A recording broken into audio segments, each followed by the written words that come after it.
সম্মানিত মসজিদের মুসল্লি, দ্বীনি মুসলিম ভাই বোন, প্রশংসা আল্লাহর জন্য, শান্তি অবতীর্ণ হোক আল্লাহর রাসূলের উপর সাল্লাল্লাহু আলাইহি ওয়াসাল্লাম। আজ জুমার খুতবায় সংক্ষিপ্ত সময়ে বক্তব্যের বিষয় যাকাত। যাকাত একটি ফরজ বিধান। এ নিয়ে আমরা এক গুরুত্বপূর্ণ সংক্ষিপ্ত তথ্যবহল বিবরণের চেষ্টা করব ইনশাআল্লাহ। আমাদের আলোচনার প্রারম্ভের আলোচনা হবে যাকাত ফরজ। তারপরের আলোচনা হবে যাকাত দিলে কেমন নেকি হবে। তারপরের আলোচনা হবে আমরা যাকাত দিতে বাধ্য, সরকারি নিয়ম থাকলে আমাদের পিটিয়ে যাকাত নিতে পারবে। তারপরের আলোচনা হবে যাকাত স্বইচ্ছাও দিলাম না, কেউ জোর করেও নিল না, তাহলে কি হবে। তারপরের সংক্ষিপ্ত কথা হবে কি যাকাত দিতে হবে, পরিমাণ। এ নিয়ে আমরা এক গুরুত্বপূর্ণ সংক্ষিপ্ত তথ্যবহল বিবরণের চেষ্টা করব ইনশাআল্লাহুল আজিজ। যাকাত শব্দের আবিধানিক অর্থ হলো পবিত্র করা। আপনি বা আপনার সম্পদ পবিত্র করবেন, নিজেকে পবিত্র করবেন যাকাত দিয়ে। শরীয়তের পরিভাষায় সম্পদের যাকাত বের করে হকদারের নিকটে পৌঁছে দেওয়া, এটাও মালিকের জিম্মেদারিতে। মালিক নিজেই জিম্মেদার, কে যাকাত পায় তার কাছে পৌঁছে দেওয়া। যাকাত একটি ফরজ বিধান। এ ব্যাপারে আল্লাহ তাআলা বলেন ফাকিমুস সালাতা ওয়া আতুজ যাকাতা ওয়া আতাসিমু বিল্লাহ। হে পৃথিবীর মানুষ, তোমরা সালাত আদায় করো, যাকাত প্রদান করো, আল্লাহকে শক্তভাবে আঁকড়ে ধরো। হুয়া মাওলাকুম, তিনি হচ্ছেন তোমাদের অভিভাবক। ফানিমাল মাওলা ওয়া নিমান নাসির, তিনি হচ্ছেন উত্তম অভিভাবক, তিনি উত্তম সাহায্যকারী। অভিভাবক হিসাবে যা করা লাগে মালিক হিসাবে, তাতে তিনি উত্তম, আর সাহায্যকারী হিসাবে তিনি উত্তম, বেশ ভালো সাহায্য করতে পারেন। অত্র আয়াতে আল্লাহ তাআলা মানুষকে সালাত আদায়ের জন্য আদেশ করেছেন আর যাকাত প্রদানের জন্য আদেশ করেছেন। আল্লাহ তাআলা অন্যত্রে বলেন আকিমুস সালাতা ওয়া আতুজ যাকাতা,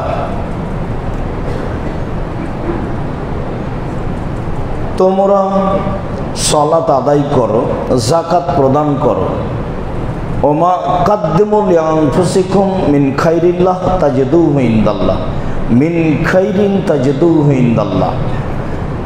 পৃথিবীর মানুষ, তোমরা সালাত আদায় করো, যাকাত প্রদান করো, আর নিজের জন্য অগ্রিম পাথেও পাঠিয়ে দাও, যা তোমরা আল্লাহর নিকটে পেয়ে যাবা। কিছু দান খায়রাত করো, যাকাত প্রদান করো, যা তোমরা আল্লাহর নিকটে পেয়ে যাবা। এইটাও অর্থ সম্পদ। এ আদেশ আল্লাহ তাআলা করেন। আল্লাহ তাআলা বলেন খুযমিন আমওয়ালিহিম সাদাকাতান তুতাহিরুহুম ওয়া তুযাক্কিহিম বিহা। মুহাম্মদ সাল্লাল্লাহু আলাইহি সাল্লাম, আপনি মানুষের অর্থ সম্পদ হতে যাকাত বের করুন, যাকাত বের করে তাদের পবিত্র করুন এবং তাদের সম্পদকে পবিত্র করুন। যাকাত না দেওয়া হলে সম্পদ অপবিত্র থাকে, অর্থাৎ সেই খাদ্য খেয়ে ইবাদত করলে ইবাদত কবুল হবে না, সিয়াম রোজা কবুল হবে না, সালাত কবুল হবে না। অত্র আয়াতে আল্লাহ তাআলা শেষের অংশে বলেন সাল্লি আলাইহিম, মুহাম্মদ সাল্লাল্লাহু আলাইহি সাল্লাম, ওরা যাকাত দিলে আপনি তাদের জন্য একটু দোয়া করবেন। ইন্না সালাতাকা সাকানুল লাহুম, আপনার দোয়া তাদের জন্য নিরাপত্তার মাধ্যম। আপনি একটু দোয়া করে দিলে তারা নিরাপদে থাকবে আর তাদের অর্থ সম্পদ নিরাপদে থাকবে। যাদের হাতে যাকাত হস্তান্তর করা হবে তার জন্য জরুরি জিম্মেদারি একটু দোয়া করা যাকাত দাতার জন্য। দোয়া করলে ব্যক্তিও নিরাপদে থাকবে, সম্পদও নিরাপদে থাকবে। এ কথা আল্লাহ তাআলা বলেন। আল্লাহ তাআলা বলেন, অফি আমওয়ালিহিম হাক্কুম মালুম লিসাইল ওয়াল মাহরুম। পৃথিবীর মানুষ মনে রেখো, তোমাদের সম্পদে নিঃস্ব মানুষের হক অধিকার রয়েছে। যাকাতের হকদার যিনি, তিনি হলেন আপনার সম্পদের অধিকারী ও মালিক। আপনি যদি হকদারকে যাকাত না দেন, তাহলে আপনি হকদারের হককে মেরে খেলেন। মানে আপনি ফকির মিসকিনের টাকা মেরে খেলাম। বা এদেশের কওমি বেসরকারি মাদ্রাসার টাকা মেরে খেলাম, যা অনেক সময় দায়িত্বশীলেরা মেরে খায়। হয়তোবা মাদ্রাসার প্রিন্সিপাল বা সভাপতি বা কোনো মাওলানা টাকা মাদ্রাসার আয় করলো, উপার্জন করলো, তারপর খেয়ে ফেললো, তো 10-এর পয়সা খেয়ে ফেললো, মানে অসহায় মানুষের পয়সা খেয়ে ফেললো। তো আপনি যখন যাকাত দিলেন না, তখন আপনি অসহায় ফকির মিসকিনের টাকা খেয়ে ফেললেন, হক নষ্ট করে দিলেন। উপার্জন করেছি আমি, আবার হক নষ্ট করলাম আমি, এই কথা আল্লাহ তাআলা বলেন। আমার আর আপনার কিছু করার নেই। আল্লাহ তাআলা বলছেন যে তোমার সম্পদে নিঃস্ব মানুষের অধিকার রয়েছে, সেটা তুমি দিয়ে দিবা হিসাব করে। অন্যথায় তুমি নিঃস্ব মানুষের হক মেরে খেয়েছো, তখন বিচার দেরিতে হবে, সময়ের গতিতে আবারও হবে ইনশাআল্লাহ। এখন আপাতত মনে রাখবেন যে যাকাত না দেওয়া অপরাধের একটা অপরাধ হলো হক নষ্ট করা, যার বিচার পরে হবে। বিচারের মাঠে যারা হক নষ্ট করে তাদের বিচার পরে হবে। যারা এক জমি 10 বার 5 বার 2 বার বিক্রি করে তাদের বিচার পরে হবে। যারা মানুষের প্রতি জুলুম অত্যাচার করে তাদের বিচার পরে হবে। যারা মানুষের অর্থ সম্পদ লুটপাট করে জোর করে ভক্ষণ করে তাদের বিচার দেরিতে হবে। কতদিন দেরিতে হবে আল্লাহ ভালো জানে। যদি একদিন দেরি হয় তাহলে 50,000 বছর, আর যদি 3 দিন দেরি হয় তাহলে 1,500 বছর। অথচ বিচারের সময়কে আল্লাহ নবী উল্লেখ করেছেন 1 ওয়াক্ত ফরজ সালাত আদায়ের সমান। তো আমরা ধরে নিই 3 থেকে 5 মিনিট বা 7 মিনিট। একটা মানুষের বিচারের সময়সীমা 3 থেকে 5 মিনিট থেকে 7 মিনিট, একটা ফরজ সালাত আদায় করার সময়। অথচ আল্লাহ নবী এখন বলছেন, আল্লাহ তাআলা বলছেন যে ওর বিচার দেরিতে হবে, যেহেতু হক মেরে খেয়েছে ফকির মিসকিনের। পরবর্তীতে কথা পরে হবে ইনশাআল্লাহ। আল্লাহ তাআলা বলেন, ওয়াতু হাক্কাহু ইয়াওমা হাসাদিহি। যেদিন শস্য কেটে আনছো সেদিন শস্যের ওসর বের করে দাও। শস্য যতবার উৎপাদন হবে ততবার ওসর, যতবার উৎপাদন হবে ততবার ওসর পরিমাণে পৌঁছবে। আর শস্য ব্যতীত বাকি সম্পদ 1 বছর, বাকি সম্পদ 1 বছর, বাকি সম্পদ 1 বছর। আর শস্য যতবার উৎপাদন হবে। অত্র আয়াতে আল্লাহ তাআলা শস্য উৎপাদনকারীকে আদেশ করেন যে যখন তুমি শস্য কেটে আনবা তখন হিসাব করে ওষুধ দিয়ে দিবা, এটা আল্লাহর আদেশ। চলেন দেখি মুহাম্মদ সাল্লাল্লাহু আলাইহি সাল্লাম কি বলেন। আব্দুল্লাহ ইবনে উমর রাদিয়াল্লাহু তাআলা আনহু বলেন, রাসূল সাল্লাল্লাহু আলাইহি সাল্লাম বলেছেন, বনিয়াল ইসলাম আলা খামসিন। ইসলামের ভিত্তি হলো 5টা, যার উপরে ইসলাম নির্ভর করে। ভিত্তি একটা ঘর যার উপরে নির্ভর করে, তো ইসলামের ভিত্তি আছে 5টা, এটা নির্ভর করে 5টার উপরে। 1, শাহাদাতে আল্লাহ ইলাহা ইল্লাল্লাহ ওয়া আন্না মুহাম্মাদ রাসূলুল্লাহ। আমি এই বলে সাক্ষ্য দিব যে আল্লাহ ছাড়া কোনো মাবুদ নাই, এই বলে সাক্ষ্য দিব যে মুহাম্মদ আল্লাহর রাসূল। আমি এই বলে সাক্ষ্য দিব যে আল্লাহ ছাড়া কোনো মাবুদ নেই, এই কথার অর্থ হলো শিরক করা যাবে না। তো যেহেতু আমরা এটা বুঝি না, কাজে আমাদের জন্য শিরক করা সহজ। তারপরে আমি সাক্ষ্য দিচ্ছি মোহাম্মদ আল্লাহ রাসূল। মোহাম্মদ আল্লাহ রাসূল আমি সাক্ষ্য দিচ্ছি, এর মানে হলো এই যে ইবাদত করা হবে না, তবে যেটুকু রাসূলের পক্ষ থেকে আছে এইটুকু। যেমন ধরি যে যেমন বেরায়েতের মসজিদগুলোতে এই 15 তারিখ থেকে ফিতরা আদায় শুরু হয়ে যায়, এটা কি রাসূলের পদ্ধতি? আমি সাক্ষ্য দিচ্ছি মোহাম্মদ আল্লাহর রাসূল। তো যদি আমি 15 তারিখ থেকে ফিতরা দেওয়া শুরু করি, তখন কি আমার সাক্ষী টিকলো? ওটা তো শুরুর টাইম হলো 28 তারিখ, নিতান্ত আগে বাড়লে 28 তারিখ, 28 তারিখে দেওয়া যায়। আর বুখারী মুসলিমের একাধিক হাদিস ঈদের দিন সকালে দিয়ে মসজিদ ঈদের মাঠে যেতে হবে, এটা একাধিক বুখারী মুসলিমের হাদিস। এখন আপনাদের চলে, কেন যে চলে তা আমাদের জানা নাই, আমি জানি না কেন চলে, কিভাবে চলে, কার সাহসে চলে, এটা আমার জানা নাই। তবে আপনি ভুল সিদ্ধান্ত আছেন, এটা চূড়ান্ত। আপনি মনে করবেন না যে আমি আপনার খুতবা দিতে এসেছি, আপনার খাতিব হিসেবে এসেছি। এই হিসাব আমার জীবনে আমি কোনোদিন করিনি, ওর আমি হিসাবই করি না। আমি হয় দিনের স্বার্থে এসেছি, আর না হয় জামিয়া সালাফের স্বার্থে এসেছি। এইটা হতে পারে, আমার ব্যক্তিগত স্বার্থ এটা আমার প্রয়োজন নাই। আমি অনেক উপরে আছি আলহামদুলিল্লাহ। আমার আব্বার জমি জায়গা চাষ করে খেলে আমার আরো কয়েক পিঢ়ি যাবে আলহামদুলিল্লাহ। তো কেন যে চলে আপনাদের তা আমার জানা নাই। এই যে আপনার বিতর সালাতে চলছে দোয়া, তো চলছে, কান্নাকাটি করে দোয়া করতে হবে, তো এইটা কি চলবে?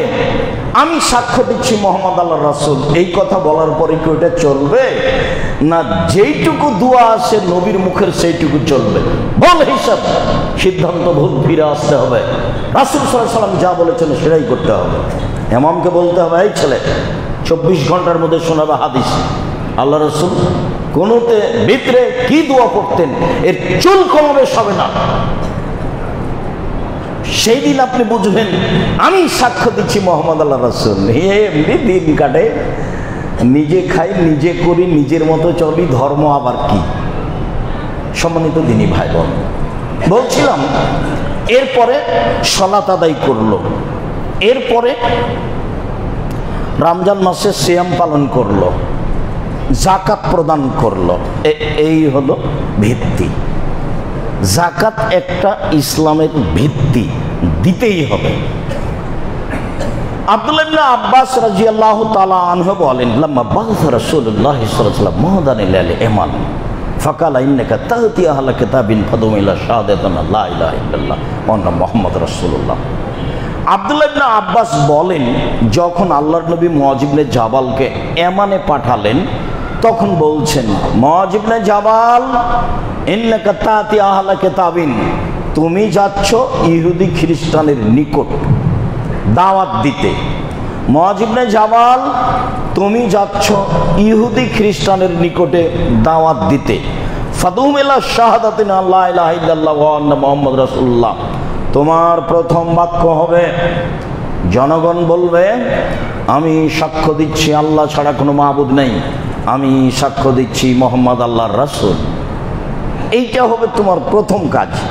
ফাইনু মুতালিদা আলাইক, তারা যদি তোমার এটা মেনে নেয়, এইটা যদি তোমার মেনে নেয়, এটা এক, তাহলে তুমি বলবা যে আল্লাহ তাআলা 24 ঘন্টায় 5 ওয়াক্ত সালাত ফরজ করেছে। এটা হলো 2। 3 ফাইনু মুতালিদা আলাইক, এইটা যদি মেনে নেয়, তাহলে তুমি বলবা যে ইন্নাল্লাহ কাদ ফারাজা আলাইহিম সাদাকা তুখাযু মিন আগনিহিম ওয়া তুরাদ্দু আলা ফুকরাহিম, যে তোমাদের উপরে যাকাত ফরজ, ধনীদের নিকট থেকে নিতে হবে, গরিবদেরকে বন্টন করে দিতে হবে। আদায়কারী নিবে, নিয়ে গরিবদের মাঝে বন্টন করে দিবে, আপনি তাকে দিয়ে দিবেন। যদি আদায়কারী না থাকে, আপনি নিজে দিয়ে আসবেন। হাদিস বুখারী মুসলিম।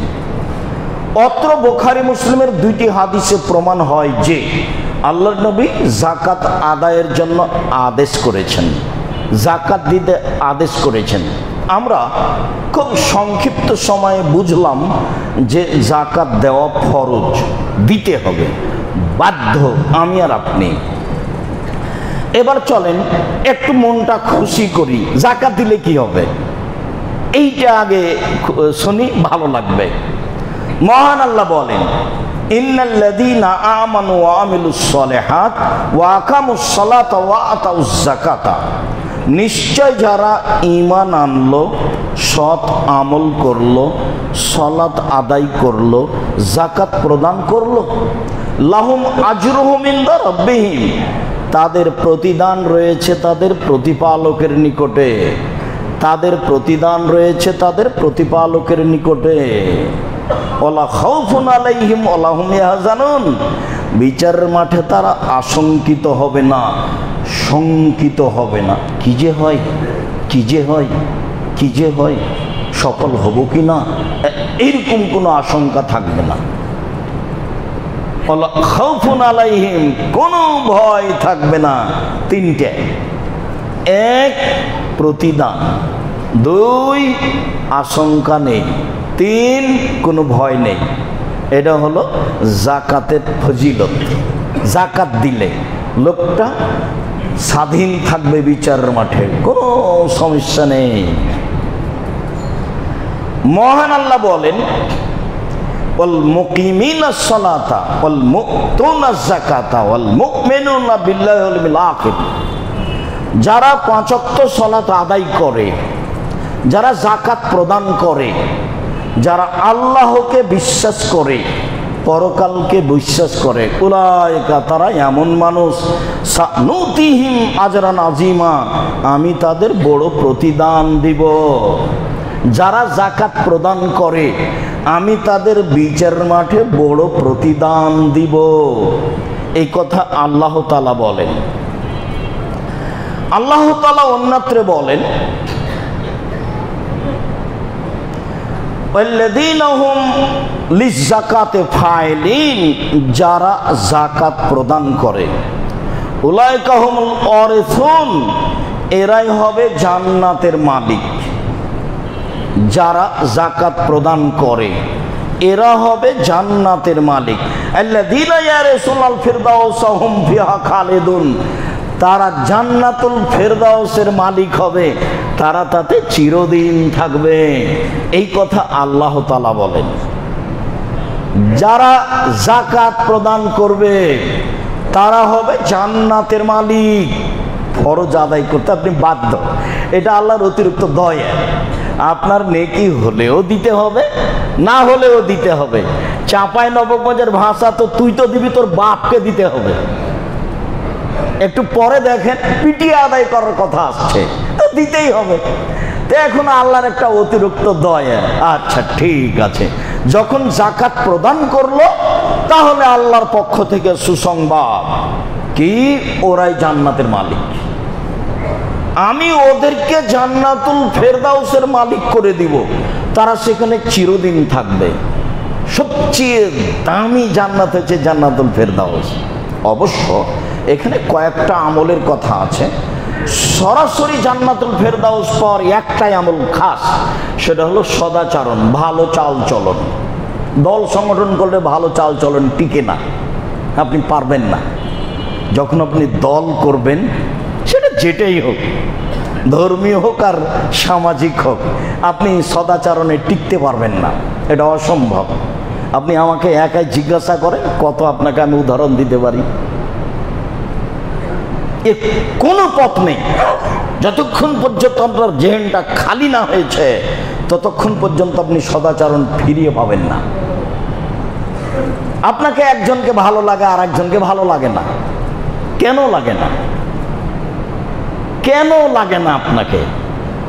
আপনার সাথে যে আছে সে ভালো, যে সাথে নেই সে খারাপ। তা আল্লাহর নবী বলছেন, পৃথিবীর মানুষ শুনে রেখো, আমি জিম্মেদার ওই মানুষকে জান্নাতুল ফেরদাউস নিয়ে দিব, লেমান হাসানা খলকাহু, যে তার চাল চলনকে ভালো করলো। আপনি একটা মানুষের বদনাম করেন, তখন আপনি ভালো। আপনি একটা মানুষের বিরুদ্ধে লড়েন, তখন আপনি ভালো। একটা মানুষের বিরুদ্ধে বক্তব্য দেন, তখন আপনি ভালো? কেমনে হয় এটা? যার চাল চলন ভালো, আমি মুহাম্মদ সাল্লাল্লাহু আলাইহি সাল্লাম তাকে জান্নাতুল ফেরদাউস নিয়ে দেব। সম্মানিত দ্বীনি ভাই বোন, বলছিলাম যাকাতের ফজিলত। চলেন দেখি রাসূল সাল্লাল্লাহু আলাইহি সাল্লাম কি বলেন। আবু হুরায়রা রাদিয়াল্লাহু তাআলা আনহু বলেন, যা আরাবিয়ুন ইলান নবী সাল্লাল্লাহু আলাইহি ওয়াসাল্লাম,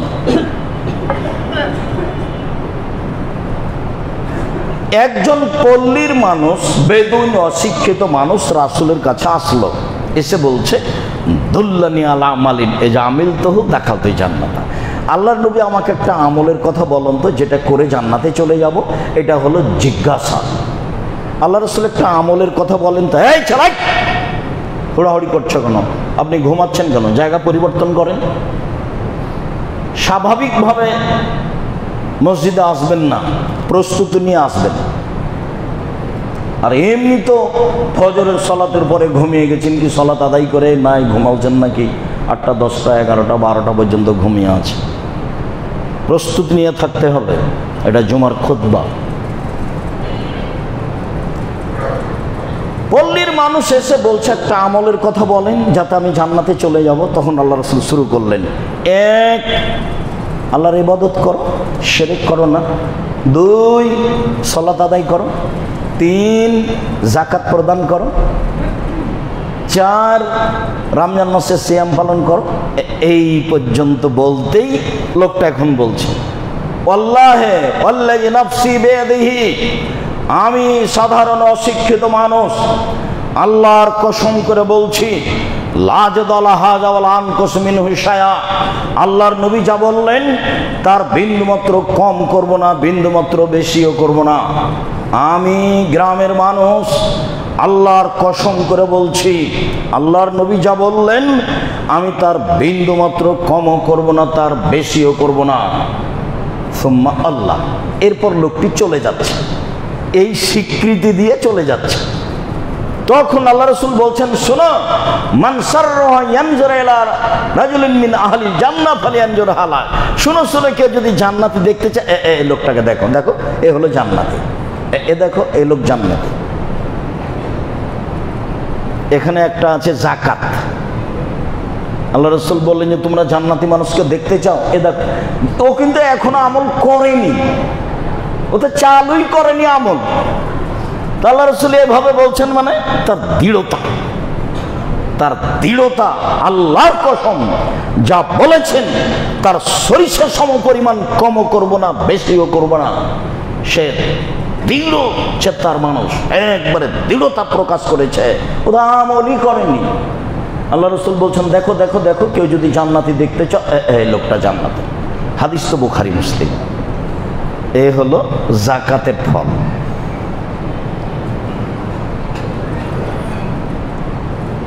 জাবের রাদিয়াল্লাহু তাআলা আনহু বলেন, আমর ইবনে মুররাল জোহানি রাদিয়াল্লাহু তাআলা আনহু বলেন, একটা লোক এসে বলছে যে আল্লাহর নবী, ইন্নী আশহাদু আল্লা ইলাহা ইল্লাল্লাহ ওয়া আন্নাকা মুহাম্মাদুর রাসূলুল্লাহ, আমি সাক্ষ্য দিচ্ছি আল্লাহ ছাড়া কোনো মাবুদ নাই, আমি সাক্ষ্য দিচ্ছি আপনি আল্লাহর রাসূল, মুখের উপরে, রাসূলের মুখের উপরে। তারপরে বলছে, ওয়া সাল্লাতুল সালাওয়াতাল খামস, আমি 5 ওয়াক্ত সালাত আদায় করি। তারপরে বলছে, ওয়া সুমতু রমাজান ওয়া কুমতুহু, আমি রমাজানের সিয়াম পালন করি এবং তারাবি পড়ি। তারপরে বলছে যে ওয়া আতাইতু যাকাতা, আমি যাকাত দিই। এইবার আল্লাহ রাসূল বলছেন, শোনো, মান মাতা আলা হাযা কানা ইয়াউমাল কিয়ামা মিনাশ শুহাদা ওয়াস সিদ্দিকিন। এইরকম দৃঢ়তার সাথে কর্ম নিয়ে মারা যাবে যে সে বিচারের মাঠে শহীদ সিদ্দিকদের সাথে থাকবে। যারা শহীদ, যারা খুব উপর পর্যায়ের মানুষ, নবীর পরপরই যারা খুব মান সম্মানে হাই পর্যায়ের মানুষ বিচারের মাঠে, তারা হলো শহীদ। আমি আর আপনি শহীদ বললে তো হবে না। যারা শহীদ তাদের মান অনেক বেশি। তো আল্লাহ রাসূল বললেন যে যারা 5 ওয়াক্ত সালাত আদায় করে, সিয়াম পালন করে, যাকাত প্রদান করে, এরা বিচারের মাঠে শহীদদের সাথে থাকবে। এই কথা মুহাম্মদ সাল্লাল্লাহু আলাইহি সাল্লাম বলেন, এটা আমার কথা নয়।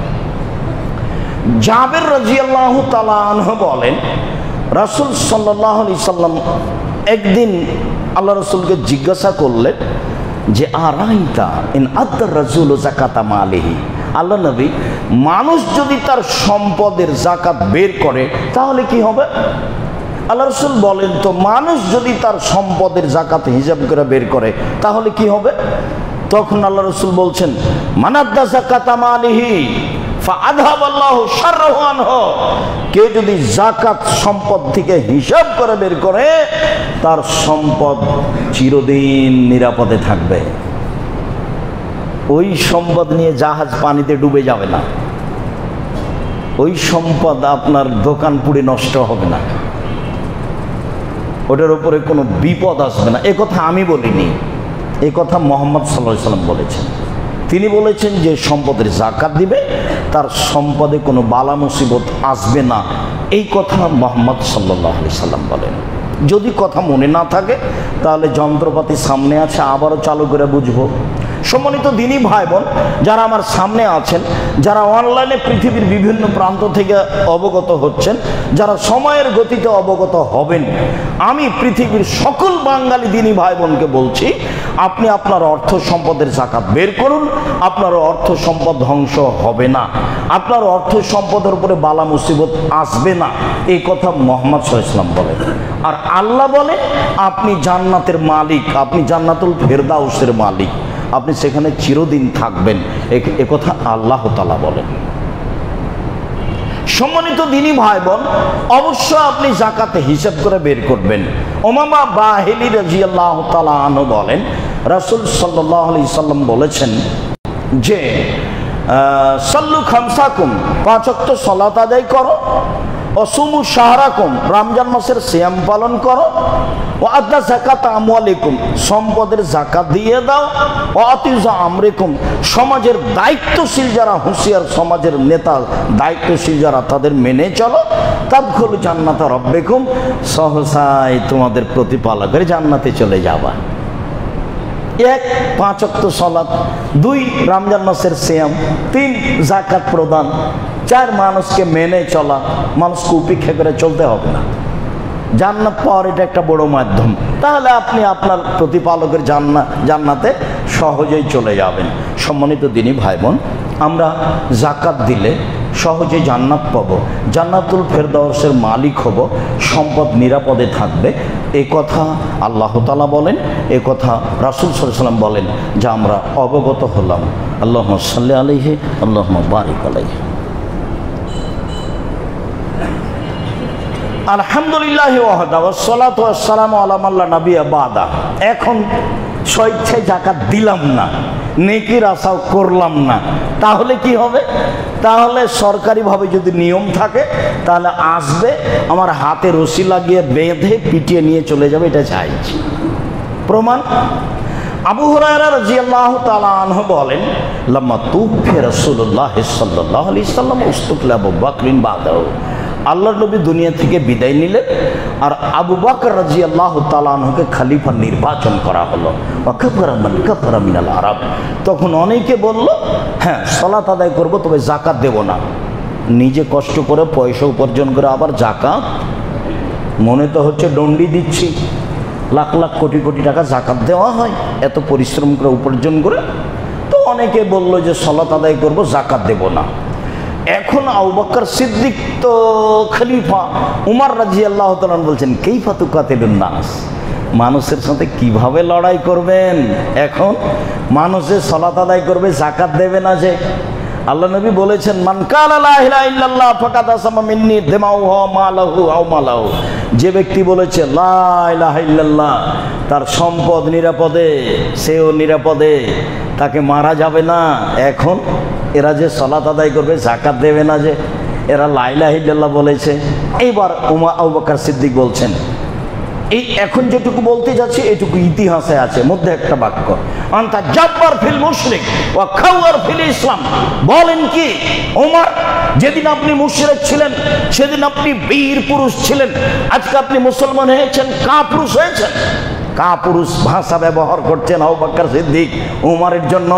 অর্ধ পৃথিবীর খলিফা, কুশাগর বুদ্ধিজীবী রাজনীতিবিদ ওমর, যার কথা শুনলে মানুষের অন্তর কাঁপে, যার রাস্তা ছেড়ে দিত শয়তান, যার সামনে মেয়েরা এসে কথা বলার সাহস রাখতো না, এত বড় শক্তিশালী ইমানদার মানুষকে বলছেন আবু বকর সিদ্দিক, বলেন কি আপনি, যেদিন আপনি মুশরিক ছিলেন সেদিন আপনি বীর পুরুষ ছিলেন, আজকে আপনি মুসলমান হয়েছেন কাপুরুষ হয়েছেন।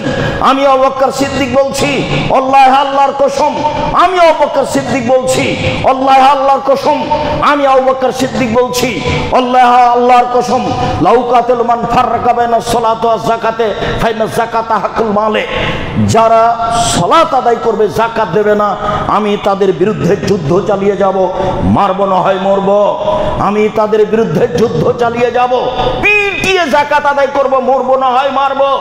এটা আল্লাহর হক, এটা বের করতেই হবে আমাকে যে কোনো মূল্যে। শুধু তাই নয়, আপনি শুনে রাখুন, আল্লাহে আল্লাহর কসম, আল্লাহ আল্লাহর কসম, লাউ মানাউনি আনাকান কান ইয়াদুনা ইলা রাসূলিল্লাহ সাল্লাল্লাহু আলাইহি ওয়াসাল্লাম লা কাতালতুহু আলাইহা। মনে রাখবেন আপনি, রাসূলের যুগে মানুষ গরু যাকাত দিতে এসে গরুও দিয়েছে, রশিও দিয়েছে। মনে রাখবেন আপনি, রাসূলের যুগে মানুষ ধান ওসর দিতে এসে ধানও দিয়েছে, বস্তাও দিয়েছে। মনে রাখবেন, আমি আল্লাহর কসম করে বলছি, রাসূলের যুগে গরু দিতে এসে গরুও দিয়েছে, রশিও দিয়েছে। রাসূলের যুগে ধান ওসর দিতে এসে ধানও দিয়েছে, বস্তাও দিয়েছে। আমি আবু বকর সিদ্দিক বলছি, আজ যদি গরু দেয় রশি না দেয়, আজ যদি গরু দেয় রশি না দেয়, ধান দেয় বস্তা না দেয়, তাহলে আমি তার সাথে যুদ্ধ চালিয়ে যাব, পিটিয়ে বস্তা আদায় করব, রশি আদায় করব। কেন? এটা রাসূলের যুগে ছিল, এইটাই করব যে কোনো মূল্যে। রশি তো ফরজ নয়, বস্তা তো ফরজ নয়। তার মানে উনি মুহাম্মদ সাল্লাল্লাহু আলাইহি সাল্লামের নীতির উপরে টিকে থাকতে অটল, যে কোনো মূল্যে। আরে ছাড়েন, গরু রাখেন, ধান রাখেন, এইখানে আসেন বস্তা আর রশি। রাসূলের যুগে যে নিয়ম ছিল সেটাও হবে যে কোনো মূল্যে। কিভাবে করা লাগে সেটা আমি দেখছি, কিন্তু বুঝলাম হাদিস তো বুখারী মুসলিম। সম্মানিত দিনী ভাই বোন, তো জোর করেও কি নইল না, তাহলে কি হবে? আল্লাহ তাআলা বলছেন, ওয়াল্লাযীনা ইয়াকনিযুনা আয-যাহাবা ওয়াল ফিদ্দা ওয়া লা ইউনফিকুনাহা ফী সাবিলিল্লাহ ফাবাশশিরহুম বিআযাবিন আলীম। যারা অর্থ সম্পদ সঞ্চয় করে রাখে, স্বর্ণ চাঁদি টাকা পয়সা সম্পদ, তার যাকাত বের করে না, মুহাম্মদ সাল্লাল্লাহু আলাইহি ওয়াসাল্লাম আপনি তাদের সুসংবাদ দিয়ে দেন, তাদের জন্য রয়েছে কষ্টদায়ক শাস্তি, তাদের জন্য রয়েছে বড় শাস্তি। এটা আল্লাহ ঘোষণা দিলেন। বড় শাস্তিটা কি? এবার আল্লাহ বলছেন, ইয়াউমা ইউহমা আলাইহা ফী নারি জাহান্নামা ফাতুকওয়া বিহা জিবাহুম ওয়া জুনুবুহুম ওয়া জুহুরুহুম। তার অর্থ সম্পদকে বিচারের মাঠে লাঠি তৈরি করে জাহান্নামের আগুনে গরম করে তার কপালে, তার পার্শ্বদেশে, তার পিঠে দাগ দেওয়া হবে। ফাযুকু মা কুনতুম তাকনিজুন। এই নাও না, যেই সম্পদ সঞ্চয় করে রেখেছিলে, যাকাত দেওনি, তা কেমন লাগে একটু বুঝো, একটু স্বাদটা নেও না, কেমন লাগে একটু দেখো। ফেরেশতারা এরকম করবেন কেন? অপমান করার জন্য। জাহান্নামে তো যাবে, তো লাঠি দিতে দিলেই তো হলো, লাঠি দেওয়া দাগ দেবে, ও তো জাহান্নামের আগুনে গরম করা আছে, কপালে, পার্শ্ব, পিঠে, তো এইভাবে ছেঁক দিলেই তো হলো। তো এইভাবে বলবেন কেন? একটু কেমন লাগে দেখো না, একটু কেমন লাগে দেখো না, একটু নিজের সঞ্চিত সম্পদ কেমন লাগে একটু দেখো। এইটা কেন? এটা অপমান করার জন্য। চলেন দেখেন আবার বুখারী মুসলিমের হাদিস। আবু হুরায়রা রাদিয়াল্লাহু তাআলা আনহু বলেন, রাসূল সাল্লাল্লাহু আলাইহি সাল্লাম বলেছেন, মানাতাহুল্লাহু মালান ফালাম ইয়াদ যাকাতাহু মুসাল্লাল্লাহু মাল ইয়াউমুল কিয়ামাহ সোজা আকরা। যারা অর্থ সম্পদের যাকাত দেবে না, তাদের অর্থ সম্পদকে বিচারের মাঠে সাপ তৈরি করা হবে, বিষাক্ত সাপ, মাথায় লোম থাকবে না, টাক পড়ে থাকবে। চোখের ওপরে আরো দুইটা কালো দাগ থাকবে, এটা হলো ভয়ঙ্কর ভয়ঙ্কর ভয়াবহ সাপ। ইতম কাওয়ালা, ওনাকেই তার গলায় পেঁচিয়ে দেওয়া হবে। সাপ তো দেখলেই মানুষ পালায়, এই বিষাক্ত সাপ তার গলায় পেঁচিয়ে দেওয়া হবে এবং বিষাক্ত সাপ গলায় পেঁচানো অবস্থায় তার মুখের দুই দিকে ছোবল মারবে আর বলবে, আনা মালক, আমি তোমার সম্পদ, আনা কাঞ্জক, আমি তোমার সঞ্চিত সম্পদ যার জাকাত দেওয়া হয়নি। এবার কেমন হলো? সম্পদকে সাপ তৈরি করা হবে বিষাক্ত, সম্পদই বলবে। ছেলে মেয়ের পাল্লাতে পড়ে, বইয়ের পাল্লাতে পড়ে এরকম করবেন না, কিছু খুব সাবধান। একবারে কাঁটায় কাঁটায় 2 দিন বাঁচতে এসে পরকাল হারাতে রাজি নয়, এরকম জীবনের প্রয়োজন নেই। একটা সুন্দর জীবন গড়ে তোলার চেষ্টা করে, ছেলে মেয়ে আহাল পরিবার নিয়ে নিজেকে টিকানোর চেষ্টা করে। 5 ওয়াক্ত সালাত, হালাল রুজি, কোরআন তেলাওয়াত, আড্ডা পিটা হারাম। দোকানে বসতে পাবেন না। এই যে ঘন্টার ঘন্টা দোকানে বসে আছেন কেন? বেটি ছেলে নাচে, মোবাইল, টিভিতে, ওখানে বসে থাকেন কেন? কোন শরমে থাকেন? একটু লজ্জা হয় না কেন? একটু শরম হয় না কেন? একটু হায়া হয় না কেন? একটু খারাপ লাগে না কেন? একটু ইতস্তবোধ হয় না কেন? ল্যাংটা মেয়ে নাচে, চক্ষু ঠান্ডা করেন, কলিজা ঠান্ডা করেন দেখে, এটা কোন স্বভাব? নিজেকে আপনাকে যদি জিজ্ঞাসা করা হয় যে আপনি ভালো মানুষ, তাহলে আপনি কি বলবেন? আমি হ্যাঁ, তাই কি বলতে পারবেন? আপনি বলতে পারবেন এটা ভালো আচরণ? বাস 5 ওয়াক্ত সালাত, হালাল রুজি, কোরআন তেলাওয়াত, আড্ডা পিটা হারাম, রাত 10টায় ঘুমিয়ে যাব। বাড়িতে কারফিউ জারি থাকবে প্রেসিডেন্ট আইয়ুবের, তার মানে 10টায় ঘুমিয়ে যেতে হবে। একরাহুল কালামা কাবাল বাদাল ইশায়ে, একরাহুল নামা কাবাল ইশায়ে। আল্লাহর নবী এশার সালাতের পরে কথা বলা ঘৃণা করতেন। আল্লাহর নবী এশার সালাতের পরে কথা বলা ঘৃণা করতেন। আল্লাহর নবী এশার সালাতের পরে ঘুমিয়ে যাওয়া ঘৃণা করতেন। দুটাই ঘৃণা। এইটা হলো আপনি পরিবারের মালিক, আপনি জিম্মেদার, আপনাকে কঠোর হতে হবে। এক কে ছেলে মেয়ে রাত 10টায় ঘুমিয়ে যেতে হবে, পড়াশোনা ব্যতীত, যে কোনো মূল্যে, যে কোনো মূল্যে ঘুমাতে হবে, যে কোনো মূল্যে। কেমন পিতা আল্লাহই ভালো জানে কি করেন আপনি, এইসব জবাব দিতে হবে। রাত 3টায় উঠে যাবেন। এই যে 10টায় ঘুম, 3টায় উঠলেন, কয় ঘন্টা ঘুম হলো? 5 ঘন্টা। 3টায় উঠে যান, 2 রাকাত সালাত আদায় করেন, আল্লাহকে কিছু বলেন। উনি আপনার কথা শোনার জন্য 7ম আকাশ থেকে 1ম আকাশে নেমে এসেছে, শুধু আপনার জন্য। আমি মনে হয় বুঝাতে পারলাম না। দিনী বোন, আপনি কি বুঝতে পারছেন? মহিলা মানুষ না এমনি আসেন আর যান, মসজিদে জুমা মসজিদে যাওয়া লাগে, পৈতৃক সম্পত্তি, এটা আমাদের এলাকার গ্রামের মসজিদ, তাই এসেছে। জি না, কথা শুনেন, এদিকে কথা শুনেন। রাত 10টায় ঘুমিয়ে যেতে হবে, আপনি মহিলা মানুষ। 3টায় উঠবেন, আপনার জন্য আল্লাহ 7ম আকাশ থেকে 1ম আকাশে নেমে এসেছেন। আর আপনাকে বলছি, শুধু আপনার জন্য, আপনার সাথে একটু কথা বলার জন্য আল্লাহ কোথা থেকে নেমে এসেছেন? 7ম আকাশ থেকে 1ম আকাশে নেমে এসেছেন। আপনি কি বলেন এটা শোনার জন্য? কিছুই বলবেন না। এভাবে রাত 3টায় ঘুমাবেন, রাত 10টায় উঠবেন, এটা কোনো জীবন হলো? সম্মানিত দিনী ভাই বোন, বলছিলাম যে যাকাত না দিলে ফলাফল এই। উমামা বাহেলি রাদিয়াল্লাহু তাআলা আনহু বলেন, মামিন রাজুলিন তাকুনু লাহু ইবলুন ওয়া বাকারাতুন গানাম লা ইউতি হাক্কাহা, যার গরু, পশু, উট আছে, গরু আছে, ছাগল আছে, যাকাত দিল না, ফাউতিয়ে বিহি ইয়াউমাল কিয়ামা, তাহলে বিচারের মাঠে উট, গরু, ছাগলকে নিয়ে আসা হবে। ফাআযমা মাকানা আও আসনামাহু, ও বিচারের মাঠে যখন আসবে তখন আরো মোটা তাজা উঠ হবে, আরো মোটা তাজা গরু হবে, আরো মোটা তাজা ছাগল হবে। তাতা হবে আকফাফেহা, পা দিয়ে ডলতে থাকবে মালিককে, তান্তা হবে করুনেহা, শিং দিয়ে গুতাতে থাকবে। এলে ইয়াউমিল কিয়ামা তাই যাবেন না, কিয়ামত যতদিন বিচার না হবে ততদিন। তো আপনি তো মানুষের হক মেরে খেয়েছেন, বিচার তো পরে হবে।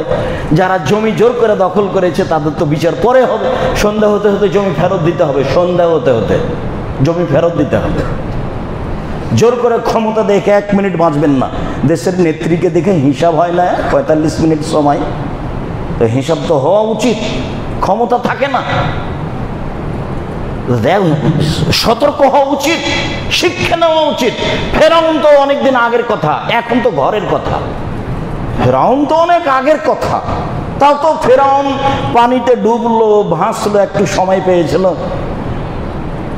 কতক্ষণ যে সময় পেল, বলছে যে আমি মেনে নিলাম সে আল্লাহকে যে আল্লাহ বানু ইসরায়েলের মুসার আল্লাহ, আমি একজন মুসলিম ঘোষণা দিচ্ছে ফেরাউন, ঘোষণা দিচ্ছে ফেরাউন মরার সময়তে পানিতে, যে আমি সে আল্লাহকে মেনে নিলাম যেটা বানি ইসরায়েলের আল্লাহ, যেটা মুসার আল্লাহ।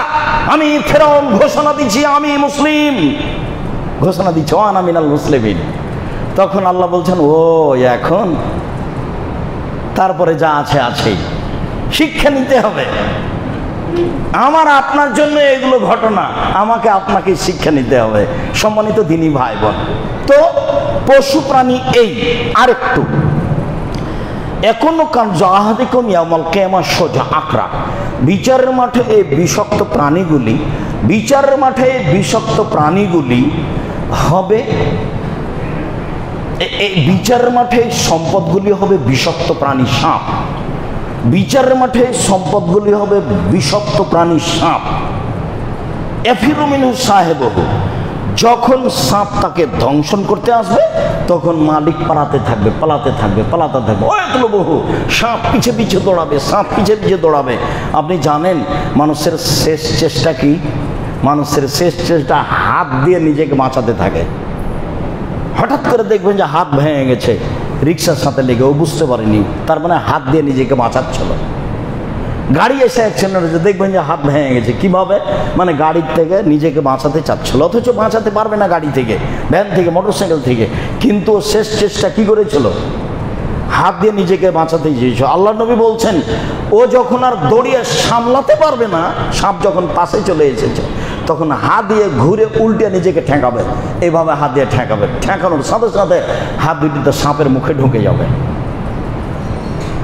আপনার সামনে অবস্থা নকল করলাম।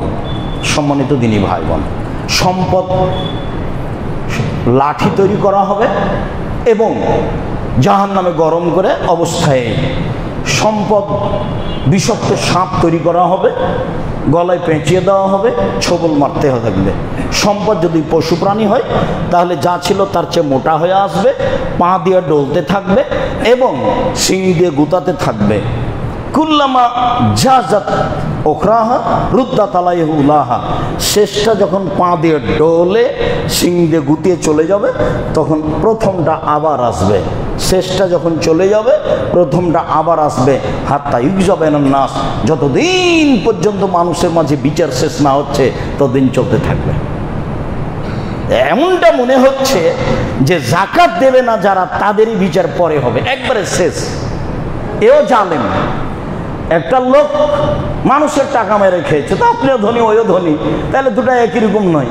আপনি এই জমি নিয়েছেন, আরেকজন ক্ষমতার বলা আরেকজন দখল করলো, আপনি চেষ্টা করেছেন, আপনার ক্ষমতা আছে, কিন্তু ফকির মানুষ তো নিঃস্ব মানুষ, অসহায় মানুষ, আপনি তার টাকা মেরে খেলেন, তাহলে এটা বেশি কঠিন হয়ে গেল।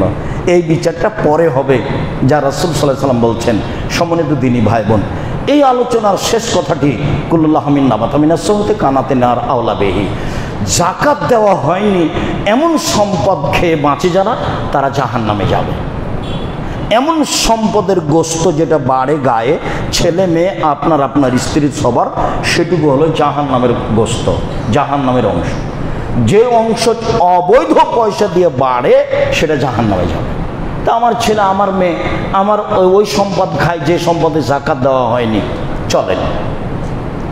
25টি উট হলে একটি উটের বাচ্চা যাকাত দিতে হয়, 30টি গরু হলে একটি গরু যাকাত দিতে হয়, 40টি ছাগল হলে একটি ছাগল যাকাত দিতে হয়, 7.5 ভরি স্বর্ণ হলে বাজার বিক্রি মূল্য জিজ্ঞাসা করে, বিক্রি মূল্য আপনার স্ত্রীর, আপনার মেয়ের আছে, আপনার মেয়ে আপনার সাথে আছে, তো আপনারই, আপনার স্ত্রী আপনার মেয়ের সব মিলে যেটা ব্যবহার গায়ে গলায় হাতে আছে, সব মিলে যেটা জমা আছে, সব মিলে যদি 7.5 ভরি হয়, বাজারে জিজ্ঞাসা করতে হবে বিক্রি মূল্য কত, হিসাব করে শতকরা 2.5 টাকা যাকাত দিতে হবে, দিতেই হবে। 52.5 তোলা রূপা, 52.5 তোলা রূপা হলে বাজার মূল্য জিজ্ঞাসা করে শতকরা 2.5 টাকা যাকাত দিতে হবে। 52.5 তোলা রূপা, 52.5 তোলা রূপা হলে বাজার মূল্য জিজ্ঞাসা করে শতকরা 2.5 টাকা যাকাত দিতে হবে। পরের অংশ খুব জরুরি অংশ, ব্যবসামূলক যত জমি কিনা আছে আপনাদের, যে সময়ের গতিতে বিক্রি করে দেবো, আপনি ল্যান্ড ব্যবসায়ী, এখন বাজারে হিসাব করতে হবে এই জমির দাম কত, সব জমির দাম হিসাব করে স্বর্ণ হিসাবে আর না হলে রূপার হিসাবে শতকরা 2.5 টাকা যাকাত দিতে হবে। আবার বলি, যত সম্পদ আছে ব্যবসায়ী সম্পদ, এইটুকু কিনেছেন বাড়ি করার জন্য, এটা লাগবে না। আপনি ল্যান্ড ব্যবসায়ী, আপনি কিনে রেখেছেন, সময়ের গতিতে বিক্রি করবেন, এইটা আপনাকে ভালো করে মনে রাখতে হবে। আপনি শোরুম আছে গাড়ি, এখন আপনাকে যাকাত দিতে হবে। কতটি গাড়ি আছে? 5টা গাড়ি আছে, ব্যবহার করেন, তার যাকাত দিতে হবে না। যদি আমি বুঝাতে না পারি তাহলে আবারও পরে বলবো। আপনি বাড়ির ফ্ল্যাট কিনে রেখেছেন, সময় বিক্রি করবেন, আপনি নিজে বসবাস করবেন সেজন্য 2টা ফ্ল্যাট কিনে রেখেছেন, এর যাকাত দিতে হবে। আপনি ফ্ল্যাটেরই ব্যবসা করেন, রিয়েল এস্টেট ব্যবসা আপনার, তাহলে আপনাকে এখন এর কত টাকা লাগতে পারে এই হিসাব করে স্বর্ণের হিসাবে, মানে প্রায় 3.5 লাখ টাকা, 7.5 ভরি স্বর্ণ বা তার চেয়ে বেশি, 7.5 ভরি স্বর্ণ বিক্রি মূল্য কত আছে, তো ওটা দেখে যদি টাকা আপনার অত হয় শতকরা 2.5 টাকা যাকাত দেবেন। আর যদি রূপার হিসাবে আসেন ভালো হবে, ফকির মিসকিন একটু বেশি পাবে, সেইটা প্রায় লাখখানেক, 52.5 তলা রূপা। এখনই জিজ্ঞেস করবেন সন্ধ্যার সময়তে যে স্বর্ণকার, কাছা ভাই 52.5 তলা রূপার দাম কত? 75,000, 80,000, 1 লাখ। হ্যাঁ, আপনার টাকা যখন এই স্বর্ণ বিক্রি করে 1 লাখ হয়ে যায় তো দিতে হবে 7.5 ভরি বিক্রি করে যা হয়, বা রূপা বিক্রি এখন বাড়ির টাকা। এবার চলেন, ডিপিএস খোলা আছে তার টাকা, দোকান বরাদ্দ দেওয়া আছে তার টাকা, আপনার ঋণ দেওয়া আছে সহজেই পাওয়া যাবে তার টাকা, ব্যাংকে জমা আছে এই টাকা, সব মিলে যদি 7.5 ভরি স্বর্ণ সমমূল্য হয়, সব মিলে যদি 52.5 তোলা রূপা সমমূল্য হয়, তাহলে শতকরা 2.5 টাকা যাকাত দিতে হবে। আবার বলি, ডিপিএস খোলা আছে, ব্যাংকে টাকা আছে, ঋণ দেওয়া আছে পাওয়া যাবে, দোকান বরাদ্দ দেওয়া আছে, তো সব মিলে যোগ করেন। এখন দেখেন 52.5 তোলা রূপা সমান হয় নাকি, যদি হয় তাহলে শতকরা 2.5 টাকা যাকাত দিতে হবে। তবে যে টাকা আপনি ঋণ দিয়েছেন পাওয়া যাবে না, পাওয়া যাবে কি যাবে না সন্দেহ আছে, এটা হবে না। যারা কোটি কোটি টাকা লোন নিয়ে ব্যবসা করছে তাদের সব টাকার যাকাত দিতে হবে। এর উপরে ওই পূর্ণ মালিকানা আছে। এদেশের তা আবার আর একটা সুবিধা যে এক সময় সব টাকা তা ব্যাংকার বোঝানো লাগে না, যেটুকু দেখছেন সেটুকু তো গতির ব্যাপার। কাজেই যত টাকা ঋণে নিয়ে এসছে সব টাকার যাকাত দিতে হবে, দিতেই হবে। এবার শস্য 18 মণ 30 কেজি শস্য হলে, ধান বা গম বা যে কোনো শস্য 18 মণ 30 কেজি শস্য হলে 20 ভাগের 1 ভাগ শস্য ওসর দিতে হবে। 18 মণ 30 কেজি শস্য হলে উপরে যত যাবে সব 20 ভাগের 1 ভাগ, 20 ভাগের 1 ভাগ, 20 ভাগের 1 ভাগ। 18 মণ 30 কেজি শস্য হলে 20 ভাগের 1 ভাগ শস্য ওসর দিতে হবে। আপনি জমি লিজ নিয়েছেন সেটারও দিতে হবে, যেটা আপনার নিজের জমি সেটারও দিতে হবে। বন্ধুক হারাম, খাই খালাসি চলে, লিজ চলে, বন্ধুক হারাম, এক সময়ে টাকাও ফেরত পাওয়া যায়, জমিও পাওয়া যায়, এইগুলো প্রথা চলবে না। খাই খালাসি এখন বুঝেন কি না, লিজ, এটা চলবে। তো এর যেটা শস্য হয়েছে সেই শস্যর ওসর দিতে হবে। বেগুনের ওসর নেই, কলার ওসর নেই, আলুর ওসর নেই, সবজির ওসর নেই, এই দেশের ফলমূলের ওসর নেই। আছে আঙ্গুর, আছে খেজুর, এগুলো মূলত শস্য ওই দেশে, আর এগুলো থাকে অনেক দিন। সম্মানিত দিনী ভাই বোন, এবার আমরা আলোচনার শেষে চলে আসলাম। শেষে এসে বলছি, রমজান মাস একটু মূল্যায়ন করার চেষ্টা করেন। মূল্যায়ন করতে হলে কম খেতে হবে আর কম ঘুমাতে হবে, তাহলে কিছু মূল্যায়ন করা যাবে। বেশি খেলে বেশি ঘুমালে মূল্যায়ন করা যাবে না। এরপরে রমজান মাসের 2টা কাজে সবসময় ব্যস্ত থাকতে হবে। দান যেভাবে সহজ, যেভাবে সম্ভব, ফকির মিসকিন যে চাইতে এসেছে, ফকিরকে যে চায়, মিসকিনকে যে চাইতেও পারে না, সংসারও চলে না, ও আবার বাড়ির পাশে আছে, ওর সাথে আপনার আবার ঝগড়া, এরপরও দিতে হবে। মিসকিনকে যে বাড়ির পাশে আছে, চাইতেও পারে না, সংসারও চলে না, সেখানে দিবেন, ওসর জাকাত দেন, দান করেন। দান যেটা মসজিদ পারপাস, সেগুলো খুব উপর পর্যায়ে।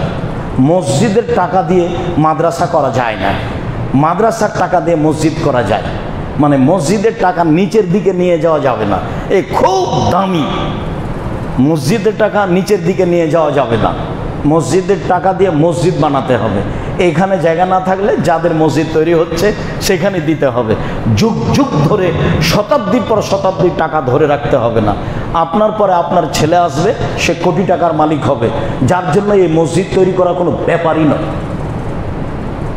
কাজেই আপনাকে এটা ধরে রাখতে হবে, এটার প্রয়োজন নেই। আপনার প্রয়োজন না থাকলে পাশের মসজিদে সেখানে দিয়ে দিবেন। মসজিদের টাকা মাদ্রাসায় নিয়ে যাওয়া যায় না, তাহলে এটা নিচে চলে গেল। ওটা হলো মসজিদের টাকা সবচেয়ে উপরে আছে, এইটা মসজিদেই খরচ করতে হবে। হ্যাঁ, মাদ্রাসার টাকা আপনারা আলোচনা করে মসজিদে নিয়ে আসতে পারেন। সম্মানিত দিনী ভাই বোন, আমি রমজানকে যথাযথভাবে মূল্যায়ন করার আন্তরিকভাবে অনুরোধ জানিয়ে, রমজান মাসকে মূল্যায়ন করো তো, কম ঘুম, কম খাওয়া, ইফতারি কম সাজানো, এটা আন্তরিকভাবে অনুরোধ জানিয়ে, জাকাতের প্রতি খুব শক্ত হওয়ার অনুরোধ জানিয়ে আপাতত আজকের মতো কথা এখানেই শেষ করলাম।